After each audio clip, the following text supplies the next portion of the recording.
ഞാനൊരു കാര്യം ചോദിച്ചോട്ടെ, ഈ കഴിഞ്ഞ ഞായറാഴ്ച വരെ ഇവിടെ എന്തെങ്കിലും ഒരു സമരം നിങ്ങൾ കണ്ടോ? ഏതെങ്കിലും ഒരു ചാനലുകാർ കണ്ടോ? കണ്ടില്ലല്ലോ. നിങ്ങളുടെ എല്ലാ മീഡിയക്കകത്ത് വന്ന ഒരു വാർത്ത, ഞാൻ എന്തിന്റെ ബേസിലാ ചെന്നീർക്കര പഞ്ചായത്തിൽ ചെന്നേന്നൊരു ഇത് വന്നു.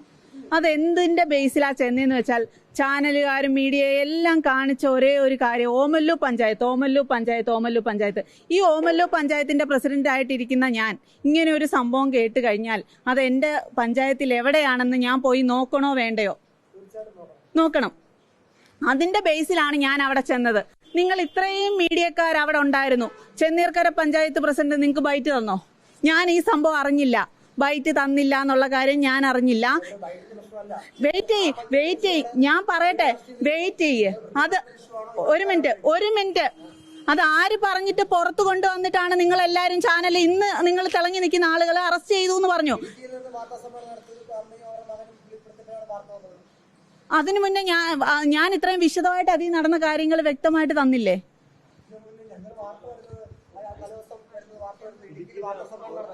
ഓക്കെ. അന്നേരം നിങ്ങൾ എന്താ പറഞ്ഞത്? ഓമല്ലൂർ പഞ്ചായത്ത് എന്നല്ലേ പറഞ്ഞത്? ചെന്നീർക്കര പഞ്ചായത്ത് എന്ന് പറഞ്ഞോ?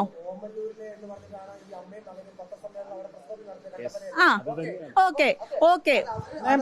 മാം ഇപ്പം എവിടത്തെങ്കിലും ഗ്രാമപഞ്ചായത്ത് പ്രസിഡന്റ് ആയിക്കോട്ടെ, മാഡം ഈ പറയുന്ന അനാഥാലയത്തിൽ അല്ലെങ്കിൽ ഈ പറയുന്ന വൃദ്ധസദനത്തിൽ ചെന്നതാണല്ലോ. റിപ്പോർട്ടർ ടിവിയാണ് ഈ വാർത്ത പുറത്തു കൊണ്ടുവന്നത്.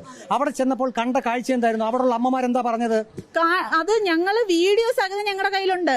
ഞാൻ അതിന്റെ ഇതില് അവിടെ ഉള്ള അമ്മമാര് പറഞ്ഞത്, ഇവിടെ അമ്മമാരെ നോക്കട്ടെ, വൃദ്ധസദനം അത്, അമ്മമാരവിടെ നിന്നോട്ടെ, ഒരു പ്രശ്നമില്ല. കാരണം എന്ന് വെച്ചാൽ നമ്മുടെ ഇവിടെ വന്ന് ഒരു 15-18 വയസ്സുള്ള കുഞ്ഞുങ്ങളെ കൊണ്ടുവന്ന് എന്തിനാ ജോലി എന്ന് പറഞ്ഞിട്ട് അതുങ്ങളെ വൃദ്ധസദനത്തിൽ 17 വയസ്സുള്ള പിള്ളേർ എന്തിനു വന്നു? ഈ വൃദ്ധസദനത്തിലേക്ക് കുട്ടികളെ എത്തിച്ചത് മാഡം ഗ്രാമപഞ്ചായത്ത് പ്രസിഡന്റ് ആയിട്ടുള്ള ഓമല്ലൂർ ഗ്രാമപഞ്ചായത്തിൽ പ്രവർത്തിക്കുന്ന ഈ സ്ഥാപനത്തിൽ നിന്നല്ലേ? അതെ, ഇതിൽ നിന്നാണ് കൊണ്ടുപോയേക്കുന്നത്. അന്ന് രാത്രി ഞാൻ ഇവിടെ വന്ന് തുറന്നപ്പോൾ ഇവിടെ പൂട്ടിയിട്ടേക്കുന്ന ഒരു പയ്യന് 34 വയസ്സേ ഉള്ളായിരുന്നു. അത് നമ്മുടെ പോലീസ് SI അനീഷിന്റെ കയ്യിലുണ്ട് അതിന്റെ വീഡിയോ. നിങ്ങൾ ചോദിച്ചു നോക്കൂ. ഞാൻ പറയുന്നത് എനിക്ക് വീഡിയോ എടുക്കാൻ സമ്മതിച്ചില്ല. ഞാൻ അതിൽ കയറിയപ്പോൾ അദ്ദേഹം എന്റെ അടുത്ത് പറഞ്ഞ കാര്യം, ബിനു പാസ്റ്റർ സംസാരിച്ചോ? ഞാൻ മിണ്ടാതിരിക്കാനാണ് പറഞ്ഞത്. ഞാൻ മിണ്ടാതിരിക്കണ്ട. ഞാൻ ചോദിച്ചു, നിങ്ങൾ മുഖ്യമന്ത്രി വന്നാൽ നിങ്ങൾ മുഖ്യമന്ത്രിയോട് പറയുവോ അതോ ബിനു പാസ്റ്ററോട് പറയുവോ എന്ന് ഞാൻ ചോദിച്ചു.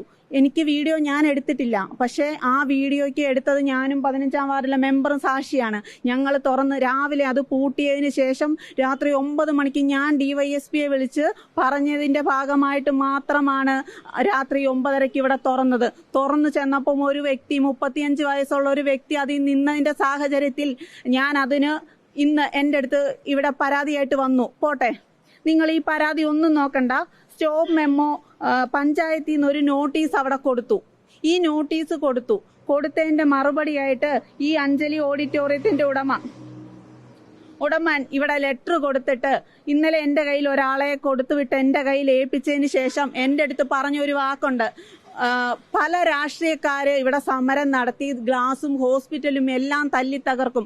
പ്രസിഡന്റ് അതിന് ഞങ്ങളുടെ സ്ഥാപനത്തിനൊന്നും പറ്റാതിരിക്കാൻ പ്രസിഡന്റ് അതിന് വേണ്ടുന്ന സുരക്ഷ ഏർപ്പെടുത്തണമെന്ന് പറഞ്ഞതിന്റെ പേരിലാണ് ഞാൻ, അതും എന്റെ വാർഡിലും ഈ പഞ്ചായത്തിലുള്ള ആക്ഷൻ കൗൺസിലും കൂടെ എന്നെ വിളിച്ചതിന്റെ പേരിലാണ് ഞാൻ വന്നത്.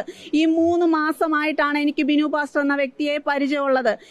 ഓമല്ലൂർ പഞ്ചായത്തിൽ എന്തിന്റെ അധികാരം എന്ന് ചോദിച്ചാൽ ഒരു ആരാധനാലയം പണിയാന് പെർമിറ്റ് നമ്മളോട് ചോദിച്ചു. ഇതേ ജനങ്ങള് 2 ഗ്രാമസഭ പ്രമേയം പാസാക്കിയ 2 ഗ്രാമസഭയിലെ അംഗങ്ങൾ പറഞ്ഞതിന്റെ പേരില് നമ്മള് അതിനെക്കുറിച്ച് കൂടുതൽ അന്വേഷണത്തിന് വിട്ടുകൊണ്ടിരിക്കുവാണ് ഇന്നും. അതിന്റെ പേരിൽ മാത്രമാണ് ഞാൻ ബിനു പാസ്റ്റർ എന്ന വ്യക്തിയെ കണ്ടിട്ടുള്ളത്. അല്ലാതെ ഈ 12 വർഷമായി ഞാൻ ഓമല്ലൂർ നാട്ടിൽ വന്നിട്ട് എനിക്ക് പുള്ളിയെ ഒരു പരിചയവുമില്ല. ഇതിനു മുന്നേ ഞാൻ കണ്ടിട്ടുമില്ല. വ്യക്തി വൈരാഗ്യം എന്ന് പറയുന്നു, വ്യക്തിപരമായ വൈരാഗ്യം എന്ന് പറയുന്നു. എന്ത് കാരണമാണെന്ന് എനിക്കറിയത്തില്ല. ഇവിടെ വ്യക്തിവൈരാഗ്യം പരിചയം എന്നുള്ളതല്ലല്ലോ വിഷയം. ഇവിടെ നിങ്ങളുടെ അധീനതയിലുള്ള ഓമല്ലൂർ ഗ്രാമപഞ്ചായത്തിൽ ഇങ്ങനെ ഒരു സ്ഥാപനം ബോർഡ് വെച്ച് പ്രവർത്തിപ്പിക്കുന്നതിന് ഈ പറയുന്ന ആൾ മേഡത്തിനെ സമീപിച്ചിട്ടുണ്ടോ? എന്തെങ്കിലും അനുവാദത്തിനായിട്ടുള്ള ഒരു കാര്യങ്ങൾ ചോദിച്ചിട്ടുണ്ടോ? പല ദിവസങ്ങളിൽ വന്നിട്ട് അങ്ങനെ ഇങ്ങനെ പല ആളുകളോട് പറഞ്ഞു വിട്ടിട്ടുണ്ട്. ഭീഷണി മുഴക്കി പൈസ തന്നു സ്വീകരിക്കാന്ന് പറഞ്ഞു. അവസാനം പൂച്ചണ്ട് നിന്റെ മേളിൽ വെക്കുമെന്ന് പറഞ്ഞു. അതുമല്ല, കഴിഞ്ഞ ദിവസം എന്നോട് പറഞ്ഞ വാക്കാണ്, ഈ ഓമല്ലൂർ പഞ്ചായത്തിൽ ആ ആരാധനാലയം പ്രവർത്തിക്കുകയും എന്നെ വിളിച്ച് അതിന്റെ ഉദ്ഘാടനം നടത്തുമെന്നും പറഞ്ഞിട്ടുണ്ട്. ഇങ്ങനെ ഒരു അനുവാദം ചോദിക്കുമ്പോൾ മാഡത്തിനടുത്ത് ചോദിക്കുമ്പോൾ എന്തുകൊണ്ടാണ് അത് കൊടുക്കാതിരുന്നത്? എന്തുകൊണ്ടെന്നല്ല, ഒരു വ്യക്തിക്ക് മാത്രമല്ല നമ്മൾ ഫേവർ ചെയ്യേണ്ടത്. ഞാനൊരു പഞ്ചായത്ത് എന്നെ ജനങ്ങൾ തെരഞ്ഞെടുത്ത് വിട്ട ഒരു വ്യക്തിയാണ് ഞാൻ. അന്നേരം നമ്മുടെ നാട്ടിലുള്ള എല്ലാ ജനങ്ങളെയും സംരക്ഷിക്കുക എന്നാണ് നമ്മൾ ചെയ്യേണ്ടത്. ഒരു പാറയ്ക്ക് അടിവശത്തുള്ള ഒരു സ്ഥലത്ത് കൊണ്ടുവന്ന് ഉറവയുള്ള ഒരു സ്ഥലത്ത് ഒരു ആരാധനാലയം, അതും പുള്ളിയുടെ പേരിൽ പല ഇതില് നമ്മൾ അന്വേഷിക്കാൻ വേണ്ടി വെച്ചിട്ടുണ്ട്. ജിയോളജി ഡിപ്പാർട്ട്മെന്റിലെല്ലാം നമ്മൾ വിട്ടിട്ടുണ്ട്. പുള്ളി എന്തുകൊണ്ട് എല്ലാവരും പറയുന്നു, ഈ പോലീസ് ഉദ്യോഗസ്ഥർ ഉൾപ്പെടെ പറയുന്നു കളക്ടർ കൊടുത്തു എന്ന് പറയുന്നു. പക്ഷെ എന്തുകൊണ്ട് ഇന്നും പുള്ളി പറയുന്ന പഞ്ചായത്തിന്റെ അനുമതി വേണം? പഞ്ചായത്തിന്റെ അനുമതി എന്താ? അവിടുത്തെ പഞ്ചായത്ത് മെമ്പർമാര്, ഈ പുള്ളി പണിയാൻ പോകുന്ന സ്ഥാപനം എന്റെ വാർഡിൽ തന്നെ സ്ഥിതി ചെയ്യുന്ന സ്ഥാപനമാണ്. അല്ലാതെ ഞാൻ ഇതിന്റെ പേരിൽ ഓരോരുത്തർ എൻ്റെ അടുത്ത് പറഞ്ഞു, എന്നെ ഒരുപാട് കോളുകൾ വന്നു, എനിക്ക് ഒരുപാട് പ്രശ്നം കിട്ടിയ കാര്യമാണ്.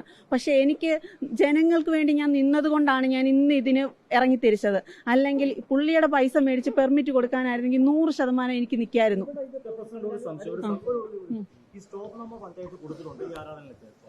സ്റ്റോപ്പ് മെമ്മോ അഞ്ജലി ഓഡിറ്റോറിയത്തിന് കൊടുത്തു.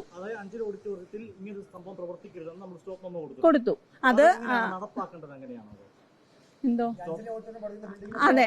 അപ്പൊ എന്തോ ഈ ഓഡിറ്റോറിയത്തിന്റെ പെർമിറ്റ് മാത്രമേ ഇവരെടുത്തിട്ടുള്ളൂ. ഈ എടുത്തതില് ആദ്യം കുറെ എല്ലാവരും പറഞ്ഞു പെർമിറ്റ് ഇത് കൊടുക്കാൻ പറ്റത്തില്ല എന്നെല്ലാം പറഞ്ഞു. പക്ഷെ നമ്മൾ റൂള് മൊത്തം നമ്മൾ എടുത്തിട്ട് നമ്മൾ ഇത് മെമ്മോ കൊടുപ്പിച്ചപ്പം നോട്ടീസ് കൊടുത്തതിന്റെ അന്ന് തന്നെ ഓണർ നമുക്ക് ചെയ്ത കാര്യം, പുള്ളിക്ക് നോട്ടീസ് കൊടുത്തു. ഇന്നലെയാണ് പുള്ളി ഇന്നലെ തൊട്ട് നമുക്ക് ഒഴിഞ്ഞു മാറാനുള്ള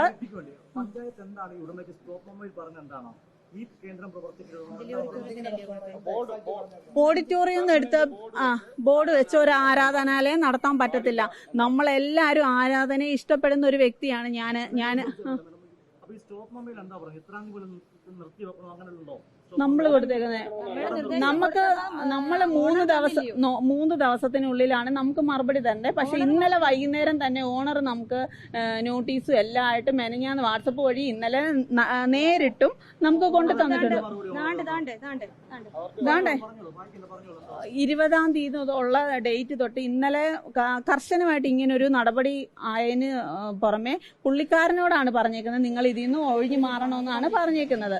എന്നുവെച്ചാൽ എന്റെ ബിൽഡിങ്ങില് ഒരു നാശനഷ്ടവും സംഭവിക്കാൻ ഇതില്ല, എനിക്ക് തരാനുള്ള കുടിശ്ശിക സഹിതം നിങ്ങൾ തീർത്തിട്ട് ഒഴിഞ്ഞു മാറണം എന്നാണ് വ്യക്തമായിട്ട് എഴുതിയേക്കുന്നത്.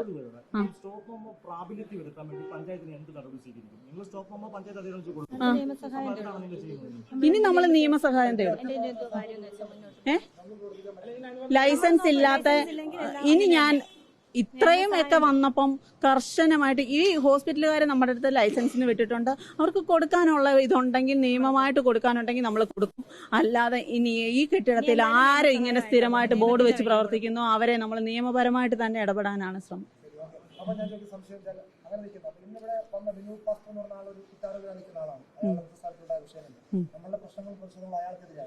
ഒരു കൂട്ടം ആളുകൾക്ക് അവരുടെ എവിടെ വേണമെങ്കിലും അവർ ഒത്തുകൂടി ആരാധിക്കാനുള്ള സ്വാതന്ത്ര്യമുണ്ട്.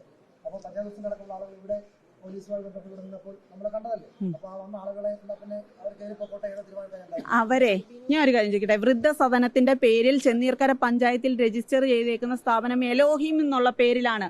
ഈ സ്ഥാപനം ഓമല്ലൂർ പഞ്ചായത്തിൽ സ്ഥിതി ചെയ്യുന്നത് എലോഹിം എന്നുള്ള പേരിലാണ്. ഈ സ്ഥാപനത്തിന്റെ മറവിലാണ് ഇന്ന് ഈ പ്രവർത്തനങ്ങളെല്ലാം നടന്നത്. അതിന്റെ പേരിലാണ് പക്ഷെ ഈ എലോഹിം അത് ഒരു മിനിറ്റ്, സ്നേഹത്തണൽ എന്നൊരു ഇതൊന്നും പഞ്ചായത്തിലെ പെർമിറ്റിനകത്ത് വന്നിട്ടില്ല. ഏത് പഞ്ചായത്തും ആയിക്കോട്ടെ, പക്ഷെ ഞങ്ങളുടെ പഞ്ചായത്തിലാണ് നടത്തുന്നത്. ബിനു പാസ്റ്ററാണ് അതിന്റെ സ്ഥാപനം. ബിനു പാസ്റ്ററല്ലേ നടത്തുന്നത്. അതുകൊണ്ട് തന്നെയാണ് ബിനു പാസ്റ്റർ. എന്റെ വാർഡിൽ ഒരു ഡോക്ടർ എനിക്ക് തന്ന പരാതിയുണ്ട്. ഒരു മെമ്പർ എന്ന നിലയ്ക്ക്, പഞ്ചായത്ത് പ്രസിഡന്റിനോ ഒരു മെമ്പർ എന്ന നിലയ്ക്ക് എനിക്ക് തന്ന പരാതിയുണ്ട്. പുള്ളിയെ ഈ അകത്ത് പോയേക്കുന്ന ഗുണ്ടയും ബിനു പാസ്റ്റർ ഉൾപ്പെടുന്ന ആളുകള് വധഭീഷണി മുഴക്കിയെന്ന്. അതിന് ഞാൻ ഒരു നടപടി എടുക്കണ്ടായോ?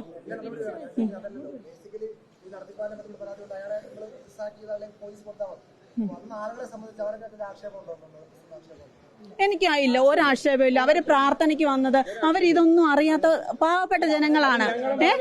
ഞാനൊരു കാര്യം ചോദിക്കട്ടെ, ആരാധനയില് ഇത്രയും പറഞ്ഞു, ഈ ഒരു യൂട്യൂബില് നമ്മൾ ഒരു അമ്പലത്തിൽ പോന്നു, അല്ലാതെ ഇവിടുത്തെ എത്ര പള്ളിയിലെ അച്ഛന്മാര് എനിക്ക് നല്ല രീതിയിൽ അറിയാവുന്ന ആളുകളുണ്ട്. ഈ അച്ഛന്മാരെല്ലാം നമുക്ക് നല്ല ഇതോടെ നിൽക്കുന്ന ഈ ആള് ക്രിസ്ത്യാന ആണ്, അല്ലാതെ പുള്ളി പ്രാർത്ഥിക്കുന്ന ഞായറാഴ്ച രാവിലെ പള്ളിയിൽ പോകുന്ന ഒരാളാണ്. പുള്ളി എന്തുകൊണ്ട് ഇന്നിവിടെ വന്നു? അതുപോലെ നമുക്ക് ഒരു പ്രശ്നമില്ല ഇവര് വന്ന് പ്രാർത്ഥിക്കുന്നത്. ഈ പ്രാർത്ഥനയെന്ന് പറയുന്നിടത്ത് ഒരു യൂട്യൂബ് ചാനലും പൊക്കിയെടുത്ത് ഇങ്ങനെ കാണിച്ചുകൊണ്ട് നിൽക്കുന്നതാണോ ഒരാരാധന? അല്ല അല്ല, അതിനകത്തെ അതെ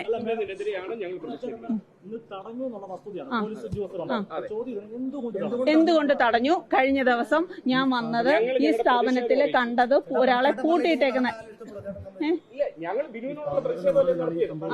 ഈ ഒരു മിനിറ്റ് പറഞ്ഞു. ഞങ്ങളൊരു ലോ ആൻഡ് ഓർഡർ ഇഷ്യൂ ഇവിടെ ഉണ്ടാക്കത്തില്ല, ഞങ്ങളുടെ പ്രതിഷേധം ഞങ്ങൾ അറിയിക്കും, നിങ്ങൾ ആവശ്യപ്പെടുന്ന സമയത്ത് ഞങ്ങൾ മാറും എന്ന് ഞങ്ങൾ വളരെ കൃത്യമായിട്ട് പോലീസ് ഉദ്യോഗസ്ഥരോട് ഇവര് വന്ന ഒരാളെ പോലും ആക്രമിക്കാൻ ഞങ്ങൾ ഈ സ്ഥാപനത്തിന്റെ മറവിലാണ് ഈ നടന്ന പ്രവർത്തനങ്ങളെല്ലാം നടക്കുന്നത്. അതുകൊണ്ടാണ് നടന്നത്. കഴിഞ്ഞ ദിവസം നിങ്ങൾ ഒന്ന് ആലോചിക്കുക, രാവിലെ 9 മണി തൊട്ട് വൈകുന്നേരം 9:30 വരെ ഒരാളെ പൂട്ടിയിടുമെന്ന് വെച്ചാൽ എവിടുത്തെ നിയമം?